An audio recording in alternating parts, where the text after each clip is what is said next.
Hello दोस्तों, आप सभी का ऑल अबाउट सोशियस में स्वागत है। और ये समाजशास्त्र की कॉम्पिटिटिव सीरीज है और इसमें आज हम लोग एरिक एरिक्सन के बारे में हम लोग डिस्कस करने वाले हैं। तो एरिक एरिक्सन का नाम आते ही एक टर्म जो आता है वो आता है आइडेंटिटी क्राइसिस।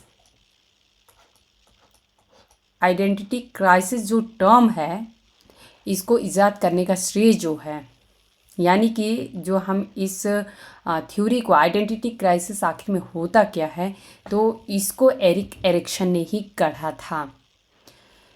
इनके बारे में हम लोग जो जानते हैं, इन्होंने जो 8 चरण बताए हैं, जो साइको सोशल डेवलपमेंट जो होता है, किसी भी एक बचपन से लेके और वृद्धावस्था तक में उसको 8 स्टेजेस में इन्होंने बांटा है। उसी के बारे में हम लोग मेनली पढ़ते हैं। अदर देन इसके कुछ और भी इनके कॉन्सेप्ट हैं, तो उसके बारे में आज हम लोग समझेंगे। और साथ ही इनकी महत्वपूर्ण पुस्तकें कौन सी हैं उसको भी हम लोग यहाँ पे डिस्कस करेंगे, क्योंकि हम लोग यूथ पे जो इन्होंने आइडेंटिटी क्राइसिस करके जो बुक लिखा है इन्होंने, उसी के बारे में हम लोग जानते हैं। लेकिन अदर देन उसके और भी बहुत सारी इम्पॉर्टेंट बुक्स हैं जिसके बारे में डिस्कस करेंगे। तो चलिए आज का लेक्चर हम लोग प्रारंभ करते हैं। कुछ कंटेंट हमें हिंदी में मिला है, कुछ कंटेंट हमें इंग्लिश में मिला है। आज का जो कंटेंट है वो मैंने ऑनलाइन बहुत सारे प्लेटफॉर्म से लिया है। तो क्योंकि एक प्लेटफॉर्म पे, और ख़ास करके जो विकीपीडिया का जो हिंदी ट्रांसलेशन है उसमें कुछ ज़्यादा मुझे कंटेंट नहीं मिल पाया, तो मैंने कई सारे प्लेटफॉर्म से कंटेंट इकट्ठा किया है। मुझे लगा कि जिसको हम लोगों को डिस्कस कर लेना चाहिए। तो चलिए आज का लेक्चर हम लोग प्रारंभ करते हैं। यहाँ पे आप लोग एरिक एरिक्सन का इमेज देख सकते हैं। एरिक एरिक्सन का जो जीवन काल है ये 15 जून 1902 से 12 मई 1994 तक रहा है। यह एक अमेरिकी विकास मनोवैज्ञानिक एवं मनोविश्लेषक थे, जिनका जन्म जो है वो जर्मनी में हुआ था। वे अपने मनोसामाजिक विकास सिद्धांत के लिए जाने जाते हैं। तो इसे क्या बोलेंगे? Psycho social development theory. तो ये अगर आप लोगों को साइको सोशल डेवलपमेंट थ्योरी की बात आती है तो कभी भी आप लोगों को ये ध्यान रखना है कि एरिक एरिक्सन का नाम आता है। 20वीं शताब्दी के उत्तरार्ध में एरिक एरिक्सन ने जोआन एरिक्सन के साथ मिलकर मनोसामाजिक विज्ञान का सिद्धांत दिया था। अब ये एरिक एरिक्सन के साथ जोआन एरिक्सन जो है, ये कौन है जिनके साथ मिलकर और इन्होंने मनोसामाजिक विकास का सिद्धांत जो है वो दिया है? तो ये इनकी पत्नी हैं। ओके, जिसमें उन्होंने मनोसामाजिक विकास के 8 चरण गिनाए हैं। इस सिद्धांत के अनुसार सभी स्वस्थ विकासशील व्यक्तियों को बचपन से लेकर वृद्धावस्था तक पहुंचने में 8 चरणों से गुजरना पड़ता है। एरिक्सन के सिद्धांत के अनुसार प्रत्येक चरण के परिणाम चाहे सकारात्मक हों या नकारात्मक हों, वे सफल चरणों के परिणामों को प्रभावित करते हैं। ओके, एरिक्सन ने 1950 के दशक के आसपास चाइल्डहुड एंड सोसाइटी, ये एक बुक है जिसको इन्होंने प्रकाशित की थी 1950 के दशक के आसपास, जिसमें उन्होंने अपना सिद्धांत वर्णित किया है। तो ये आप लोग ध्यान दीजिएगा कि ये जो थ्योरी है वो चाइल्डहुड एंड सोसाइटी नामक बुक में दिया गया है। इससे उनको अत्यंत प्रसिद्धि मिली। एरिक्सन मूल रूप से सिगमंड फ्रायड के विकास के मनोवैज्ञानिक चरणों से प्रभावित थे। तो आप लोगों को सिगमंड फ्रायड की जब बात आती है तो आप लोगों को उनका ईगो और सुपर ईगो का जो कॉन्सेप्ट है वो आप लोगों को पता होगा। और इससे काफ़ी कुछ कॉन्सेप्ट इन्होंने अपने भी जो थ्योरी रही या अपने भी जो विचार रहे उसमें इन्होंने शामिल किया। तो यहाँ पे क्लियरली मेंशन किया गया है कि एरिक्सन जो है वो मूल रूप से सिगमंड फ्रायड के विकास के मनोवैज्ञानिक चरणों से प्रभावित थे। उन्होंने विशेष रूप से फ्रायड के सिद्धांतों के साथ काम करना शुरू किया, लेकिन जैसे ही उन्होंने जीव मनोसामाजिक विकास में गहराई से गोता लगाना शुरू किया और समझा कि अन्य पर्यावरणीय कारक मानव विकास को कैसे प्रभावित करते हैं, तो उन्होंने जल्द ही फ्रायड के सिद्धांतों को पीछे छोड़ते हुए अपने स्वयं के विचारों को विकसित किया। जहाँ पे सिगमंड फ्रायड सिर्फ ईड, ईगो और सुपर ईगो की बात करते हैं। ईड में क्या होता है, उन्होंने कहा कि ईड ऐसा होता है जो एक हमारा नेचुरल स्वभाव होता है। जैसे कि कोई छोटा बच्चा होता है और उसका जो नेचुरल स्वभाव होता है वही ईड होता है, कि अगर उसको किसी भी चीज़ को ऐसा है कि मुझे ये चीज़ चाहिए, तो उसको रहता है कि नहीं चाहिए तो चाहिए। उसको ये नहीं दिखता है कि लोग मुझे देख के क्या सोचेंगे, कितना ज़िद्दी है या ऐसे शैतानी कर रहा है, उसे कोई फ़र्क नहीं पड़ता है। उसे ये है कि मुझे चाहिए तो चाहिए, यानी जो उसका नेचुरल बिहेवियर होता है, जो हमें जन्म के साथ एक विदाउट सोशलाइज हुए, अगर किसी बच्चे का समाजीकरण जो नहीं हुआ रहता है, छोटा बच्चा है, तो उसके अंदर जो हम देखेंगे ईड दिखाई देता है। वहीं पे ईगो कहते हैं कि जब हम थोड़े तार्किक होते हैं, बच्चा जब थोड़ा तार्किक होता है, थोड़ा तार्किकता के साथ सोचने लगता है, तो उसके अंदर ईगो दिखाई देता है। और जब वो सामाजिक हो जाता है, यानी कि जो सोसाइटी के क्या नाम्स होते हैं, वैल्यूज़ होते हैं, उनके अकॉर्डिंग जब वो बिहेव करने लगता है, तो वो उसके अंदर जो है वो सुपर ईगो दिखाई देता है।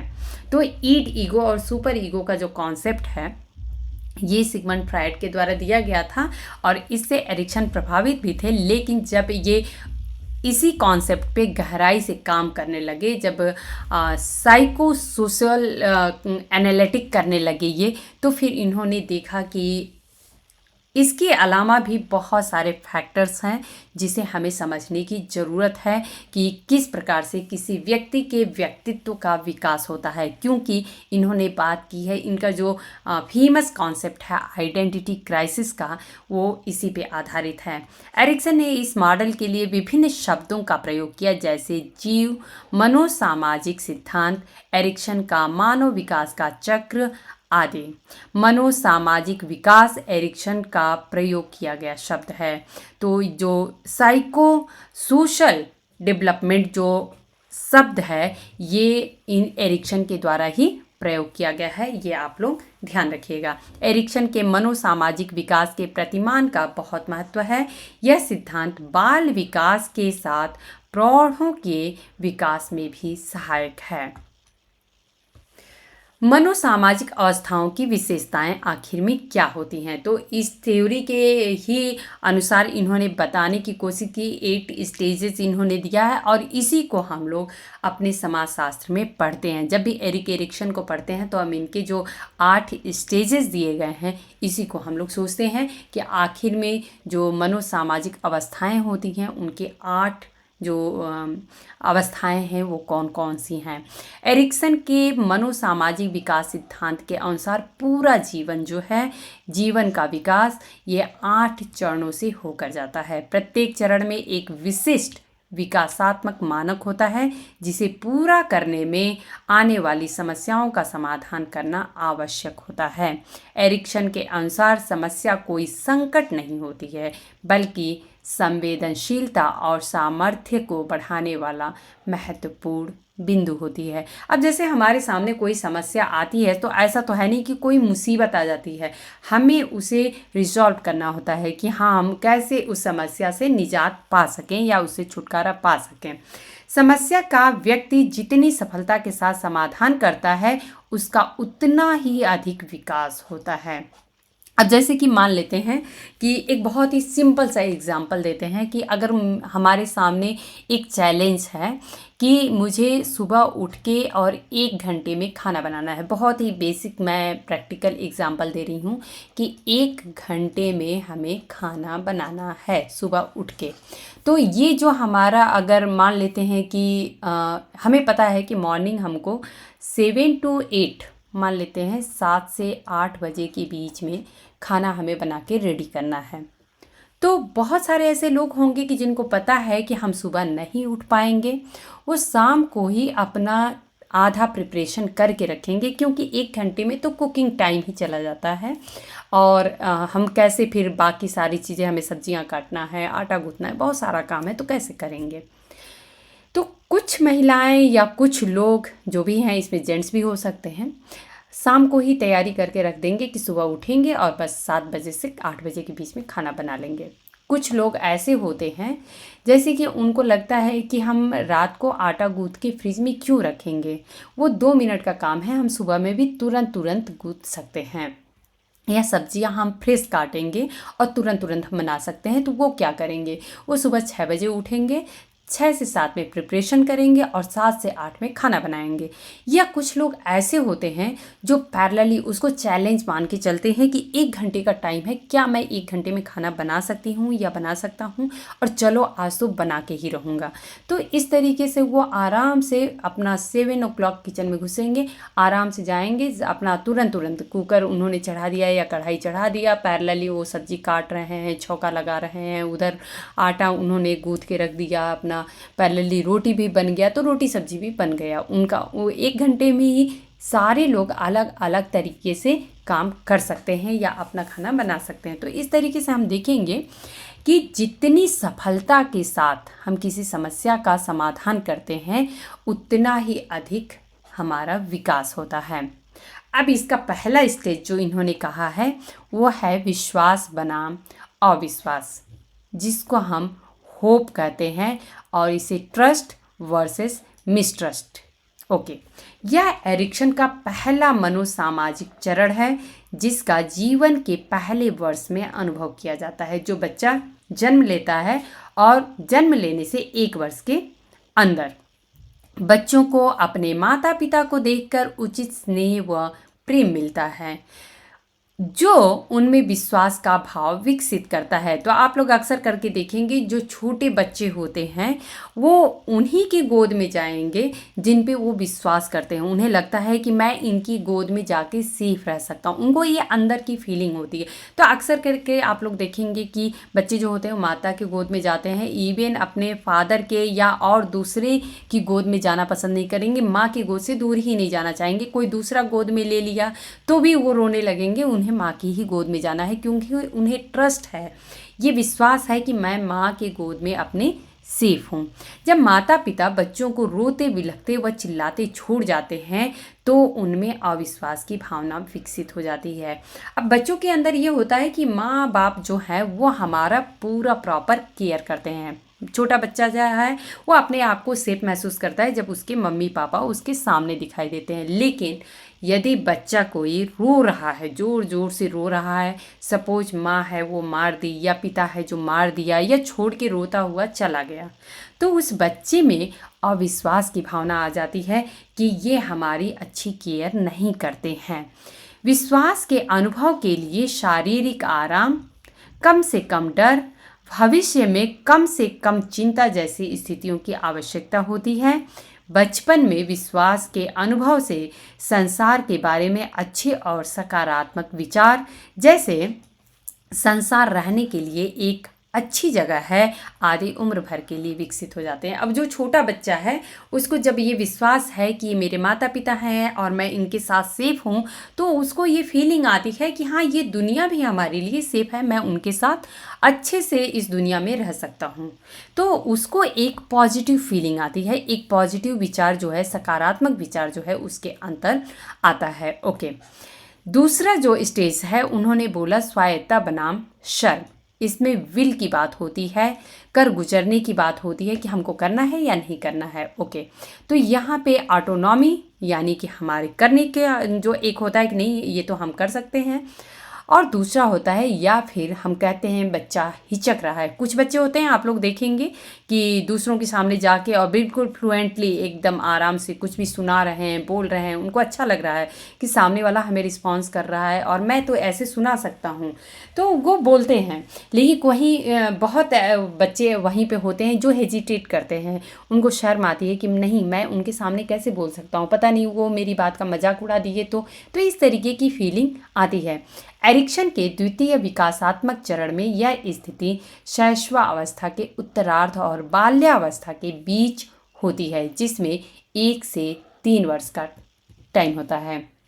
इस अवस्था में बालक जो है वो दूसरों पर निर्भर नहीं रहना चाहते, बल्कि अपने आप भोजन करना, कपड़े पहनना इत्यादि करना चाहते हैं। तो जैसे कि हम लोग देखेंगे कि जो 1 से 3 वर्ष के बच्चे होते हैं, वो अभी हम उनको खाना कह दें खिलाने के लिए तो उनको ये दिखता है कि सब लोग तो खुद से खाते हैं, मुझे भी खाना खुद ही खाना है। भले वो आधा खाना गिराएंगे मंजूर है, वो भले जो थाली दिए हैं या कटोरे में खाना दिए उसको पलट देंगे, नीचे गिरा के छींट के खाएंगे मंजूर है, लेकिन खाना उन्हें खुद से खाना है। या हमें कपड़े खुद पहनना है, बड़ों के कपड़े पहनना है, इस तरीके की बहुत सारे एक्टिविटी होती है।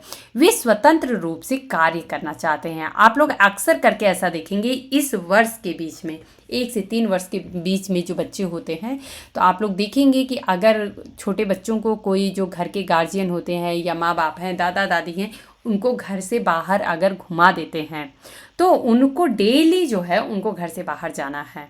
वो ऐसा नहीं है कि कोई कहे कि नहीं आज घर पे रहोगे, तुम बाहर नहीं जा सकते हो। वो उसका विरोध करते हैं कि नहीं, मुझे घर से बाहर जाना है। वो चाहते हैं कि मुझे फ्री छोड़ो, मुझे बाहर जाना है। दूसरी तरफ बहुत सख्त माता पिता बच्चों को साधारण कार्य पर भी डांटते हैं तथा उनकी क्षमता पर शक करते हैं, जिसके कारण बच्चे अपने अंदर लज्जा अनुभव करते हैं। अगर बालक पर अधिक बंधन लगाए जाए या कठोर दंड दिए जाएं तो उसके अंदर जो है वो शर्म और संदेह की भावना विकसित होने की संभावना बढ़ जाती है, क्योंकि उन्हें पहले से ही जब पेरेंट्स जो होते हैं वो बार बार बात पे टोकते हैं कि तुम ऐसे क्यों करते हो, तुम ऐसा नहीं कर सकते हो। तो इस तरीके की जो होती है, तो बच्चों के अंदर भी ये भावना आने लगती है और फिर वो हेजिटेट करते हैं।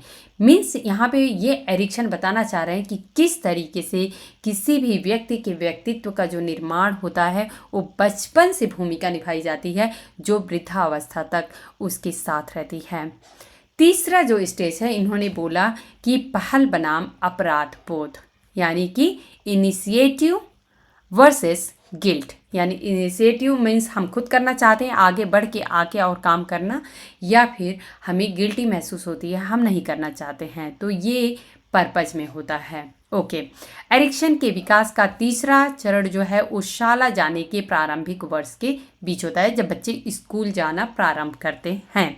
एक प्रारंभिक शैशव अवस्था की तुलना में और अधिक चुनौतियां झेलनी पड़ती हैं, क्योंकि बच्चा जो है वो जब तक स्कूल नहीं गया रहता है तब तक अपने 1-2 दोस्तों के साथ बहुत है खेलता है, माता पिता के साथ रहता है, परिवार के और भी अगर सदस्य हैं तो उनके साथ रहता है, या फिर बाहर अगर बच्चे निकलते हैं तो 2-4 दोस्त जो मिलते हैं वही होते हैं। लेकिन जब वो स्कूल जाना प्रारंभ करता है तो उसका जो इंटरेक्शन है वो पूरे स्कूल के बच्चों से होता है, टीचर्स से होता है, और भी जो लोग होते हैं उनसे होता है।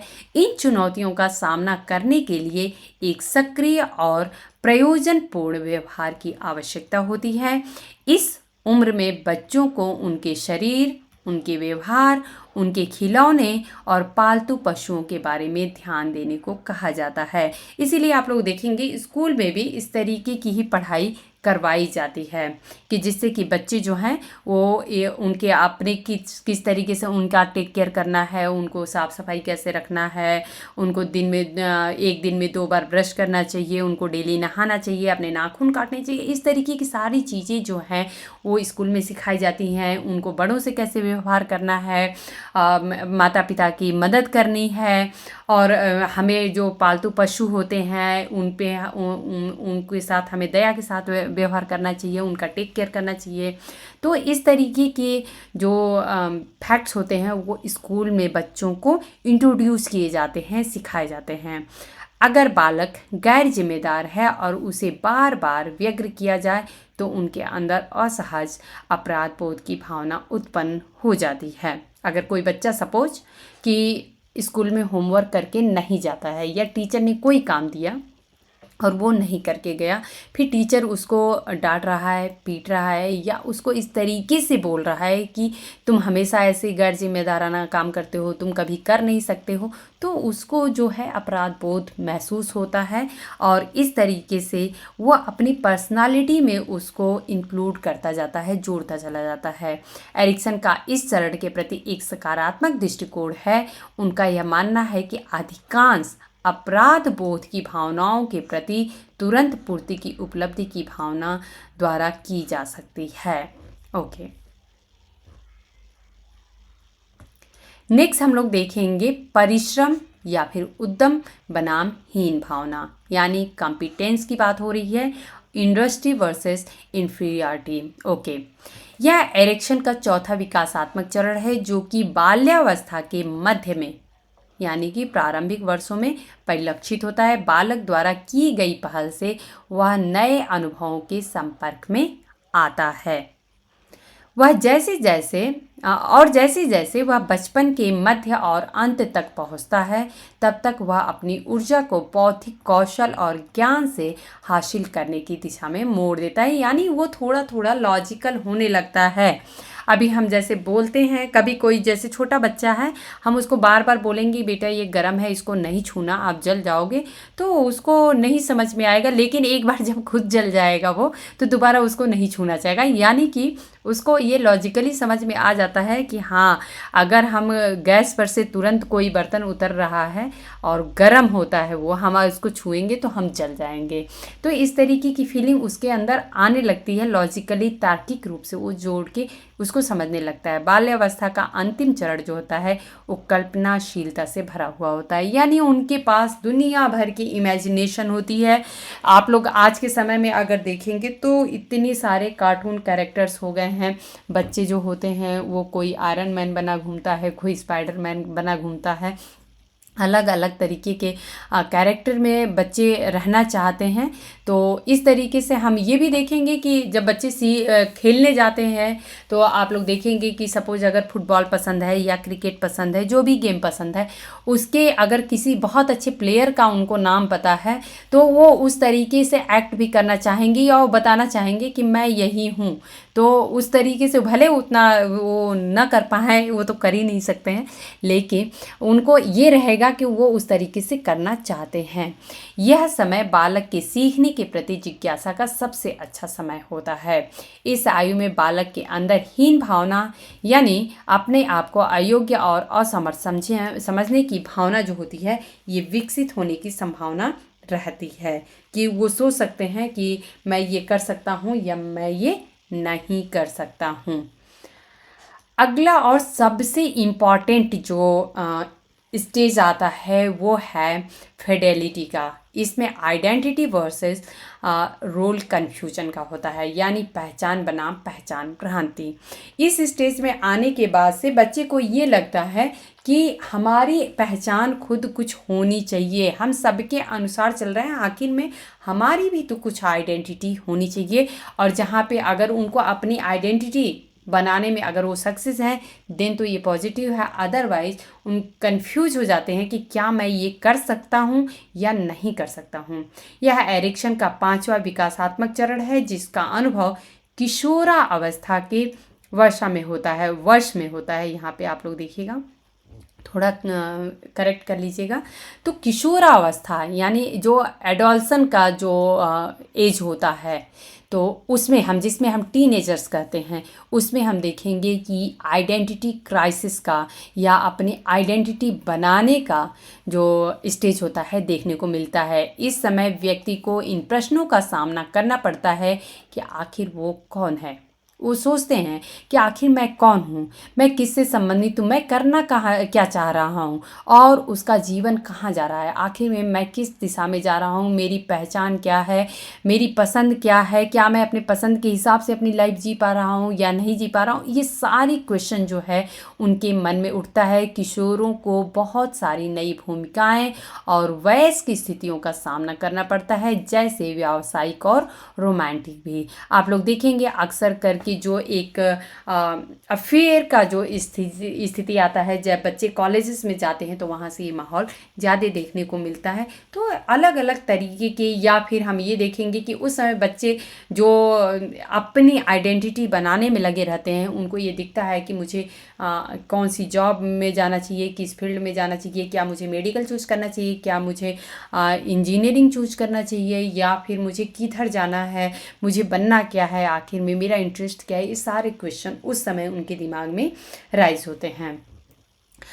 उदाहरण के लिए अभिभावकों को किशोरों की उन विभिन्न भूमिकाओं और एक ही भूमिका के विभिन्न भागों का पता लग सकता है जिनका वह जीवन में पालन कर सकता है। यदि इसके सकारात्मक रास्ते पता लगाने का मौका न मिले तब पहचान भ्रांति की स्थिति हो जाती है, अर्थात रोल कन्फ्यूजन हो जाता है या आइडेंटिटी के कन्फ्यूजन की स्थिति हो जाती है कि आखिर में मुझे क्या करना है, ये मैं नहीं क्लियर कर पा रहा हूँ।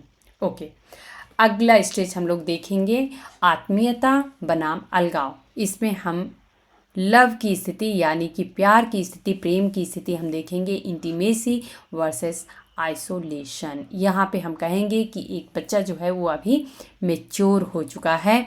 यह एरेक्शन का 6वां चरण है जिसका अनुभव युवा अवस्था के प्रारंभिक वर्षों में होता है, यानी वो एक युवा है, यूथ है, या फिर हम कहें कि एक अडल्ट हो चुका है।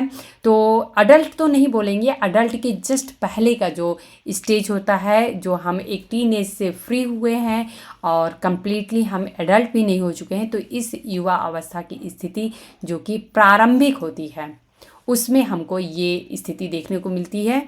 और यह व्यक्ति के पास दूसरों से आत्मीय संबंध स्थापित करने का विकासात्मक मानक है। एरिक्सन ने आत्मीयता को परिभाषित करते हुए कहा है कि आत्मीयता का अर्थ है स्वयं को खोजना, जिसमें स्वयं को किसी और व्यक्ति में खोजना पड़ता है। यानी कि हम ये देखते हैं कि हमारी खुशी जो है वो हम किसी दूसरे लोगों में खुशी को ढूंढने लगते हैं। तो इस तरीके की स्थिति देखने को मिलती है। व्यक्ति की किसी के साथ स्वस्थ मित्रता विकसित हो जाती है। अगर मान लेते हैं कोई व्यक्ति किसी दूसरे के साथ उसकी एक हेल्दी रिलेशनशिप या फ्रेंडशिप जो है वो डेवलप हो जाती है और एक आत्मीय संबंध बन जाता है, तब उसके अंदर आत्मीयता की भावना आ जाती है। और यदि ऐसा नहीं होता है तो अलगाव की भावना जो होती है वो उत्पन्न हो जाती है। 7वां चरण जो इन्होंने कहा है उत्पादकता बनाम स्थिरता, यानी ये स्थिति जो होती है वो केयर की होती है। इसको हम कहेंगे जेनरेटिविटी वर्सेस स्टैग्नेशन। यह एरिक्सन का 7वां चरण है जो मध्य वयस्कावस्था यानी कि मिडिल अडल्टहुड भी कहलाती है। इस अवस्था में इस अवस्था में व्यक्ति जो होता है वो अगली पीढ़ी के लोगों के साथ इस अवस्था में व्यक्ति अगली पीढ़ी के लोगों के कल्याण तथा उस समाज के लिए जन्नात्मक में उत्पादकता सम्मिलित करता है। लेकिन जब व्यक्ति को जन्नात्मकता की चिंता उत्पन्न नहीं होती तो उसमें स्थिरता उत्पन्न हो जाती है। एरिक्सन का उत्पादकता से यही अर्थ है कि नई पीढ़ी के लिए कुछ नहीं कर पाने की भावना से स्थिरता की भावना उत्पन्न हो जाती है। ओके, तो यहाँ पे ये चीज़ है कि जब इस स्टेज में हम आते हैं तो हमें जो अगली पीढ़ी के जो लोग होते हैं उन लोगों के कल्याण की भावना आ जाती है, जैसे कि हम बड़ों की केयर करने लगते हैं, या फिर हम जो समाज है इस सोसाइटी के लिए हम अपना क्या कंट्रीब्यूशन दे सकते हैं, हमारा कुछ उत्तरदायित्व है, ये सारी भावनाएं जो हैं हमारे अंदर आने लगती हैं। और यहाँ पे इन्होंने 8वां स्टेज जो बताया है और लास्ट स्टेज ये कहेंगे संपूर्णता बनाम निराशा। ये विजडम की निशानी होती है। और ईगो इंटीग्रिटी वर्सेस डिस्पेयर, यह एरिक्सन का 8वां और अंतिम चरण है जो कि वृद्धावस्था में अनुभव होता है। इस अवस्था में 65 वर्ष के बाद से प्रारंभ होकर मृत्यु तक की अवधि सम्मिलित होती है। इसे बुढ़ापा की अवस्था कहा जाता है। इस चरण में व्यक्ति अपने अतीत को टुकड़ों में एक साथ याद करता है, यानी अब क्या खोया क्या पाया, वो अपने बचपन से लेके आखिर में अब तक में उसने क्या किया, इस सारी चीज़ों को वो एक एक अलग अलग पार्ट्स में या भागों में याद करता है और एक सकारात्मक निष्कर्ष निकालता है, या फिर बीते हुए जीवन के बारे में असंतुष्टि भरी सोच बना लेता है। यानी कि किसी ने अगर अपनी लाइफ में कुछ बहुत अच्छा किया है, कुछ ऐसा काम किया है जिससे वो संतुष्ट हो सके कि हाँ ठीक है, मैंने कभी, चाहे भले मैं गरीब रहा कोई दिक्कत नहीं है, लेकिन मैंने कभी किसी का दिल नहीं दुखाया, मैंने कभी किसी को कष्ट नहीं दिया। अब किसी का अपने मन से दिल दुखे तो हम कुछ नहीं कर सकते हैं, लेकिन हमारी जो है अपनी तरफ से यही पहल रही कि हाँ, हमारी वजह से किसी का दिल न दुखे, या हम किसी को कभी कष्ट न पहुंचाएं, कभी किसी से बेईमानी न करें, या कभी किसी को हमने चीट नहीं किया। अपनी ज़िंदगी को हमने बहुत ही गर्व के साथ आज तक जिया है।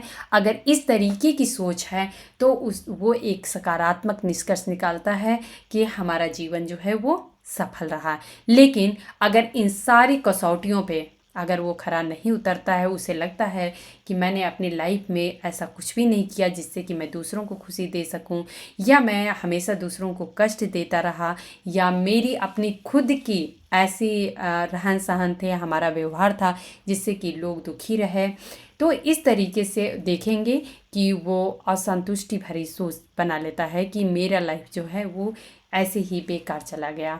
अलग अलग प्रकार के वृद्ध लोगों को अपने बीते हुए जीवन के विभिन्न चरणों के बारे में एक सकारात्मक सोच विकसित होती है। अगर ऐसा होता है तो बीते जीवन का एक अच्छा चित्र या खाका बन जाता है और व्यक्ति को भी एक तरह के संतोष का अनुभव होता है। जैसे लोग बोलते हैं ना, वृद्ध लोग होते हैं तो बोलते हैं, जो अभी हमारे बुजुर्ग लोग होते हैं कि हमने अपनी ज़िंदगी में बहुत कुछ किया, अब बस अब सुकून से हमें मृत्यु आ जाए तो हमें कोई दिक्कत नहीं है। तो एक उनके चेहरे पे संतोष दिखता है, एक संतुष्टि की भावना दिखती है कि उनको लगता है कि हाँ, हमने अपने जीवन में जितना करना था किया, अब इससे ज़्यादा और भी क्या करता, तो वो संतुष्ट हैं अपने जीवन में।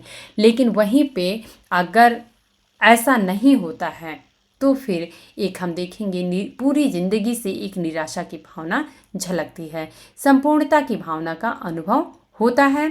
अगर बीते हुए जीवन के बारे में सकारात्मक विचार नहीं बन पाते, उन्हें लगता कि हमने अपने जो भी जीवन बीते उसमें हमने कुछ भी अच्छा नहीं किया, तो उदासी की भावना घर कर जाती है, और जिसे एरिक्सन ने निराशा का नाम दिया है।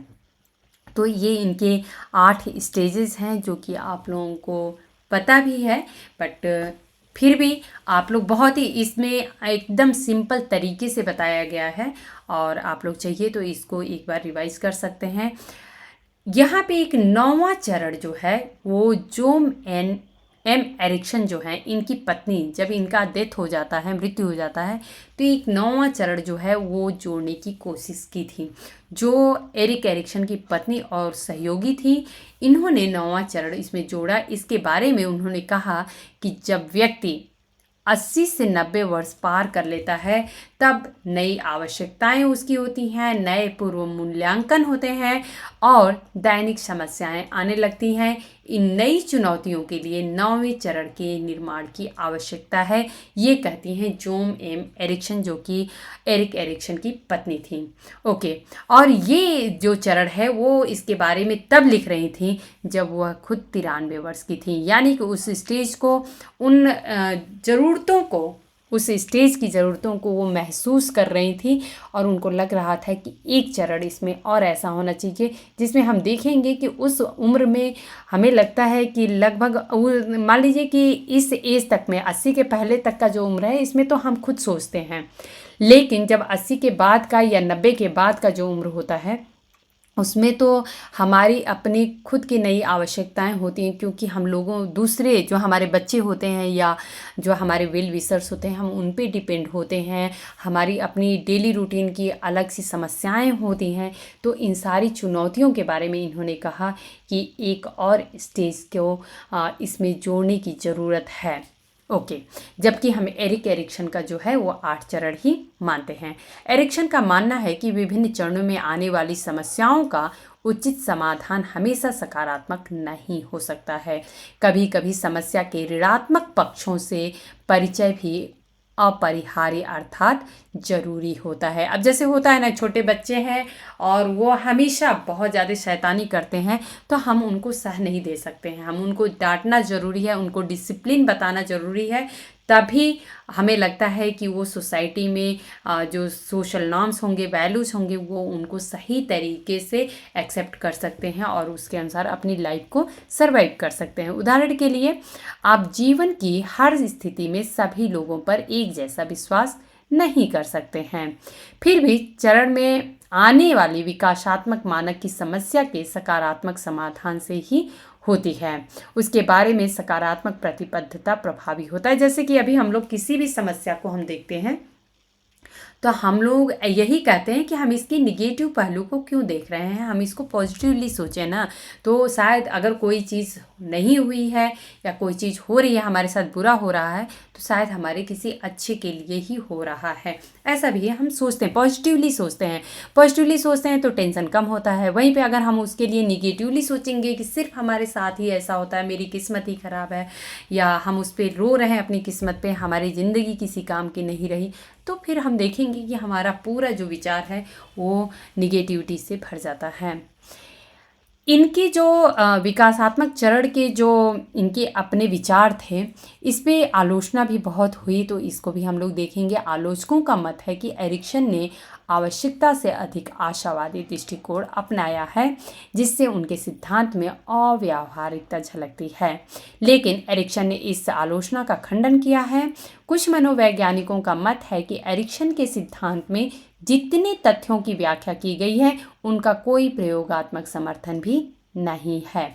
कुछ आलोचकों का यह कथन मान्य नहीं है कि बदलती हुई सामाजिक परिस्थितियों के अनुसार समायोजन करके ही उत्तम एवं स्वस्थ व्यक्तित्व का निर्माण किया जा सकता है। उनको लगता है कि हमें ज़रूरत होती है बहुत सारी जगह पे, हमें अपनी जो हमारी ज़रूरतें होती हैं उनके लिए लड़ना भी पड़ता है।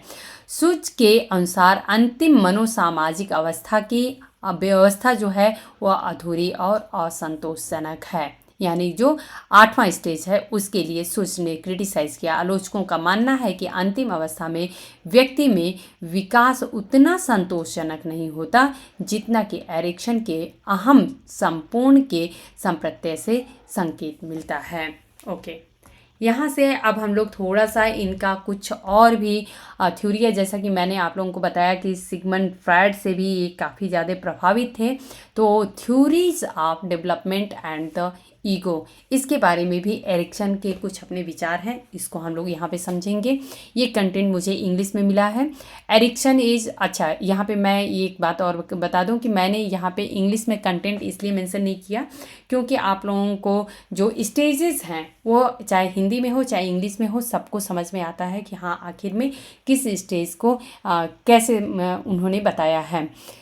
अदर देन उसके मुझे ये जो कंटेंट मिले हैं ये लगभग 3-4 पेज के कंटेंट हैं, वो इंग्लिश में ही मुझे मिले, तो इसको हम लोग एक बार देखेंगे। Erikson is credited with being one of originators of ego psychology which emphasize the role of the ego as being more than a servant of the id. Okay, although Erikson accepted Freud's theory, he did not focus on the parent-child relationship.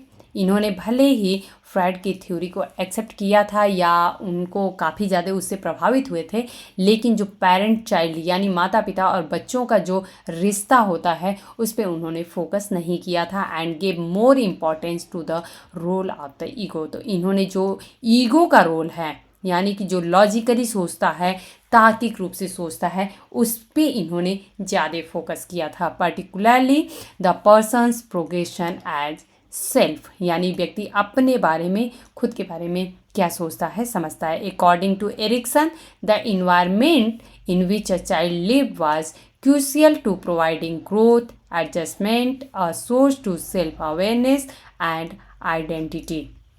तो already हम लोग इन सारे बातों पे discuss कर चुके हैं कि बच्चा जिस भी इन्वायरमेंट में रहता है उस इन्वायरमेंट में ये इसके लिए बहुत मुश्किल होता है कि किस तरीके से उसकी अपनी खुद की जो उस सोसाइटी है या उस परिवार का हिस्सा उसमें एडजस्ट करता है, उसका ग्रोथ होता है किस तरीके से, और किस तरीके से वो जागरूक हो रहा है, अपने आप को जागरूक कर रहा है, या उसकी कैसी पहचान वो खुद बनाना चाह रहा है। Erikson won a Pulitzer Prize and a US National Book Award in category Philosophy and Religion for Gandhi's Truth, जो कि 1969 में पब्लिश हुई थी। तो इसके लिए इनको अवार्ड भी दिया गया। ये एक इनकी बहुत ही इम्पॉर्टेंट बुक हो जाती है, तो ये आप लोग ध्यान रखिएगा, Gandhi's truth, which focused more on his theory as applied to later phases in the life cycle। तो यहाँ पे गांधी ट्रुथ करके जो है मोहनदास करमचंद गांधी के बारे में जो लिखा गया है वो इनकी बुक रही है, और जिसके लिए इनको यहाँ पे आप लोग देख सकते हैं पुलित्जर प्राइज़ और यूएस नेशनल बुक अवार्ड भी दिया गया था। किस कैटेगरी में? फिलॉसफी एंड रिलीजन के कैटेगरी में। Okay. In Erickson's discussion of development, he rarely mentioned a stage of development by age। इन्होंने कुछ पर्टिकुलर एज की बात नहीं कही है। In fact, he referred to it as a prolonged adolescence, which has led to further investigation into a period of development between adolescence and youth adulthood called emerging adulthood। तो emerging adulthood जो है वो एडोल्सन और young के बीच का समय होता है, या उसके बीच का जो एज होता है उसको हम कहते हैं। Okay. Erickson's theory of development include various psychosocial crises where each conflict builds off of the previous stages। जो एक प्रीवियस स्टेज है उससे जो है वो एक, ये हम कहेंगे कि उसी से मुखर के या उसी से निकल के अगले स्टेज की जो पर्सनालिटी डेवलप होती है, या हम कहें कि कैसा हम बनते हैं, वो डिपेंड करता है। The result of each conflict can have negative और positive impact on a person's development. तो जो हमारा जो भी पिछला हमारा परवरिश कैसा हुआ है या हम किस माहौल में पले बढ़े हैं, उसी से हमें जो हमारे पे निगेटिव इम्पैक्ट पड़ रहा है या पॉजिटिव इम्पैक्ट पड़ रहा है, ये हमारे डेवलपमेंट में, हाँ, किसी पर्सन के विकास कैसे हो रहा है उसको बहुत मायने रखता है। However a negative outcome can be revisited and readdress throughout the life span. अगर मान लीजिए कि हमारी लाइफ में कुछ निगेटिव आउटकम आता है या हम सही से अपनी लाइफ को नहीं योग किए रहते हैं, तो हम इसको बार बार उसको रिविजिट करते हैं, यानी बार बार पीछे मुड़ के देखते हैं, बार बार समझने की कोशिश करते हैं। ये जीवन भर प्रोसेस चलता रहता है। On ego identity versus role confusion, ego identity enables each person to have a sense of individuality, or as Erickson would say, ego identity। ego identity की बात करते हैं। Then, in its subjective aspect is the awareness of the fact that there is a self-sameness and continuity to the ego's synthesizing methods and a continuity of one's meaning for others। Role confusion, however, is, according to Barbara Engler, the inability to conceive of oneself as a productive member of one's own society। यानी कि जो role confusion होता है उसमें ये according to Barbara angler के है कि ये हम अनेबल होते हैं, यानी कि हम असक्षम होते हैं ये जानने में कि हम खुद जो है उस सोसाइटी के लिए कितने प्रोडक्टिव हैं, यानी कि हम अपना कितना योगदान दे सकते हैं एज अ सोसाइटी मेंबर या नहीं दे सकते हैं। This inability to conceive of oneself as a productive member is a great danger। It can occur during adolescence when looking for an occupation। जब हम किसी अपने कैरियर सेट करने की बात हम करते हैं तो उस समय में हमें ये देखने को मिलता है कि क्या हम इस लायक भी नहीं है कि हम कुछ कर सकें, या हम कुछ भी नहीं कर पाएंगे। तो इस तरीके की भावना जो है वो उठती है। साइकोलॉजी ऑफ रिलीजन की बात ये करते हैं। Psycho analytic writers have always engaged in non-clinical interpretation of cultural phenomenon such as art, religion, and historical movement। Erickson gave such a strong contribution that his work was well received by students of religion and spurred various secondary literature। Erickson's psychology of religion begins with an acknowledgement of how religious tradition can have and interplay with a child's basic sense of trust and mistrust. तो इन्होंने बताया है कि किस तरीके से एक बच्चा जो होता है उसके अंदर जो है एक विश्वास करने या अविश्वास का जो बेसिक सेंस होता है वो किस तरीके से हम देखेंगे तो जो एक रिलीजियस ट्रेडिशन होता है उससे भी हमें दिखाई देता है. Okay.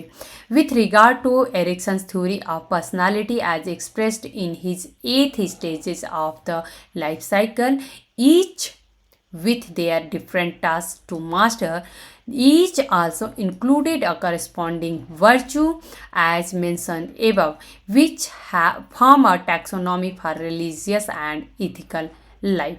Erikson extend this construct by emphasizing that human individual and social life is characterized by ritualization. तो जो हम देखेंगे कि जो भी रिचुअल वगैरह होते हैं, जो भी हम कर्मकांड वगैरह हम करते हैं तो इससे भी बहुत सारे असर पड़ते हैं. And agreed upon interplay between the at least 2 persons who repeat it at meaningful intervals and in recurring context. यानी कि हम कोई भी जब चीज़ करते हैं तो एटलीस्ट 2 लोग होते हैं और एक मीनिंगफुल वे में काम करते हैं और ये हम देखेंगे कि बार बार करते हैं. Such ritualization involves careful attentiveness to what can be called ceremonial form and details, high symbolic meanings, active engagement of participants, and a feeling of absolute necessity. Okay. Each life cycle stage includes its own ritualization with a corresponding ritualism, like numinous versus idealism, judicious versus legalism, dramatic versus impersonation, formal versus formalism, ideological versus totalism, affiliative versus elitism, generational versus authoritism, and internal versus dogmatism. तो इसके अलग अलग meaning क्या है एक बार आप लोग भी होमवर्क करिएगा कि अलग अलग हम क्या इस एक एक वर्ड जो है मीनिंग उसका निकलता है, क्योंकि एग्ज़ाम में जब आता है तो इस तरीके के जब अगर टर्म्स पूछ दिए जाते हैं समटाइम्स हिंदी में भी सेम ऐसे ही गूगल ट्रांसलेट कर दिया जाता है, तो थोड़ा सा होमवर्क आप लोग भी करिएगा. Okay. Perhaps Erickson's best known contribution to the psychology of religion were his book-length psychobiographies, Young Man Luther, a study in psychoanalysis and history, on Martin Luther, and Gandhi's Truth on Mohandas Karamchand Gandhi, for which he remarkably won the Pulitzer Prize and the National Book Award. Both books attempt to show how childhood development and parental influence, social and cultural context, and even political crisis from a confluence with personal identity. तो यहाँ पे इन्होंने बताने की कोशिश की है इन दोनों किताबों में कि जो मार्टिन लूथर है और जो गांधी ट्रूथ है, इन दोनों किताबों में ये बताने की ये कोशिश करते हैं कि किस प्रकार से एक बच्चे का जो डेवलपमेंट होता है उसमें माँ बाप का जो सहयोग होता है या प्रभाव होता है, जो हमारा सामाजिक और सांस्कृतिक जो पक्ष होता है. इवन इन्होंने बताया कि जो पॉलिटिकल क्राइसिस होती हैं, यानी कि जो राजनीतिक का अगर कोई हमें क्राइसिस देखने को मिलता है तो उससे भी पर्सनल आइडेंटिटी बहुत ज़्यादा इफ़ेक्टिव होती है, क्योंकि यहाँ पे बात किसकी हो रही है, मार्टिन लूथर की बात हो रही है और गांधी ट्रूथ की बात हो रही है. तो आप लोगों को पता है कि जो गांधी जी थे वो पॉलिटिकली कितने ज़्यादा इफ़ेक्टिव हुए और फिर उनका क्या रूप देखने को मिला था, तो जो कि आज हमें राष्ट्रपिता के रूप में दिखाई देते हैं. वहीं पे मार्टिन लूथर की भी सेम कहानी है, वो अपने देश में थे और अपने ही देश के लिए इस तरीके से उन्होंने लड़ा था. These studies demonstrate how each influential person discovered mastery both individually and socially in what Erikson would call the historical moment. Individuals like Luther or Gandhi were what Erikson called a homo religious, यानी कि हम अपने देश के बारे में, अपने खुद के जो रिलीजन होता है उसके बारे में सोचते हैं। Individuals for home the final life cycle challenges of integrity versus despair is a life long crisis, क्योंकि इनकी पूरी ज़िंदगी जो है हम देखेंगे वो सिर्फ इसी में बीत गई कि किस तरीके से हमें अपने देश को इंटीग्रेट करना है। And they become gifted innovators who won psychological cure becomes an ideological breakthrough for their time. तो किस तरीके से हम देखेंगे कि वो साइकोलॉजिकली जो है वो इफ़ेक्टेड हुए, और उसके बाद से जो है उन लोगों के जो है वो हम देखेंगे कि एक आइडियल के रूप में दिखाई देते हैं, और हम सभी के लिए वो एक महात्मा गांधी हैं तो आइडियल के रूप में ही दिखाई देते हैं। तो इस तरीके से हम देखेंगे कि पॉलिटिकल जो क्राइसिस होते हैं वो किस प्रकार से एक महत्वपूर्ण भूमिका निभा सकते हैं किसी भी पर्सन की पर्सनालिटी डेवलपमेंट में। ओके, इनकी कुछ मेजर वर्क्स हैं उसको हम लोग देखेंगे। तो यहाँ पे आप लोग देख सकते हैं चाइल्डहुड एंड सोसाइटी 1950s में इनकी पहली बुक है, और ये एक इम्पॉर्टेंट बुक है, ये आप लोग ध्यान रखिएगा। नेक्स्ट बुक यहाँ पे आप लोग देख सकते हैं यंग मैन लूथर। यहाँ पे लूथर जो है वो की टर्म है, इसलिए आप लोग ध्यान रखिएगा। और study in psycho analysis and history 1958, insight and responsibility 1966 एक इम्पॉर्टेंट बुक है।